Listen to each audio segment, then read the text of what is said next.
আসানসোলের রানীগঞ্জে বইমেলায় এসে হিন্দু ধর্ম নিয়ে ব্যাখ্যা করলেন সিদ্দিকুল্লাহ চৌধুরী। সাথে সাথে কেন্দ্র সরকারকে এক হাত নিলেন।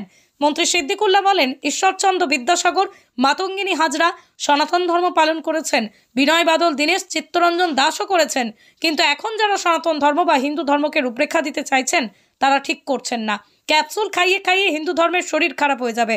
তিনি আরও বলেন যে তিনি তাদের নিয়ে চিন্তিত নন, তিনি হিন্দু ধর্মের শরীর স্বাস্থ্য নিয়ে চিন্তিত।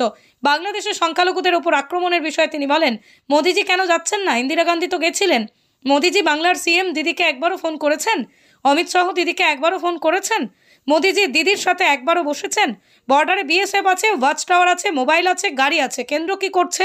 সব দোষ নিজেরা করবে আর আমাদের উপর দোষ দেবে, সেটা হয় না। মহারাষ্ট্র নয়, পশ্চিমবাংলা সনাতন ধর্ম ঈশ্বরচন্দ্র বিদ্যাসাগর পালন করেছেন, আমি 100% বিশ্বাসী। মাতঙ্গিনী হাজরা করেছেন, ক্ষুদিরাম করেছেন, বিনয় বাদল দীনেশ করেছেন, বাইরে আমি যাচ্ছি না, চিত্তরঞ্জন দাস করেছেন। এখন হিন্দু ধর্মকে পরিচালিত করছে বিভিন্ন রূপরেখায়।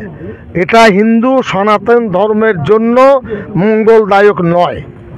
আমরা চাইছি হিন্দু সনাতন ধর্মের যে সংজ্ঞা, ধরুন আপনার রবি ঠাকুর দিয়েছেন আর অন্যান্য মনীষীরা দিয়েছেন, এর উপর বিতর্ক হওয়া দরকার, আলোচনা দরকার। আমি আমাদের নিয়ে চিন্তিত নই, কিন্তু হিন্দু ধর্মকে যেভাবে ক্যাপসুল খাইয়ে খাইয়ে আপনার ওই হাইব্রিডের মতন চেষ্টা করছে, শরীর স্বাস্থ্য খারাপ হয়ে যাবে।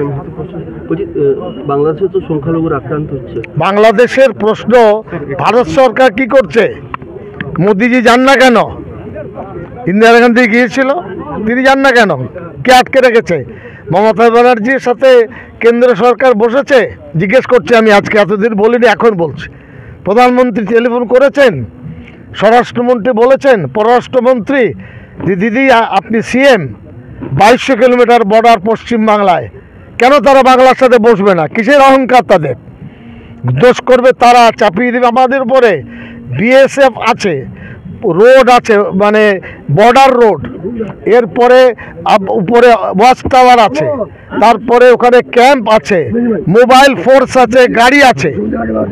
হ্যাঁ, মোবাইল ফোর্স এবং গাড়ি আছে, যাই জায়গায় গানলে দাঁড়িয়ে আছে। ঢুকে কোন দিক দিয়ে? কার ব্যর্থতা? আমাদের ব্যর্থতা? আমাদের ব্যর্থতা নয়, কেন্দ্র সরকার এটা করতে চাইছে না, তাদের দোষ। 13 বছর ধরে সংখ্যালঘুরা আছেন মমতা বন্দ্যোপাধ্যায়। আমার বক্তব্য কোথায়? আমরা পশ্চিমবাংলা অন্য রাজ্যের তুলনায় হাজার হাজার গুণে ভালো আছি। আমি যদি কোনো প্রশ্ন করি, কাল পাত্র ক্ষেত্র এটা নিয়ে বিতর্কের জায়গা আমি টিভি চ্যানেলকে দিই।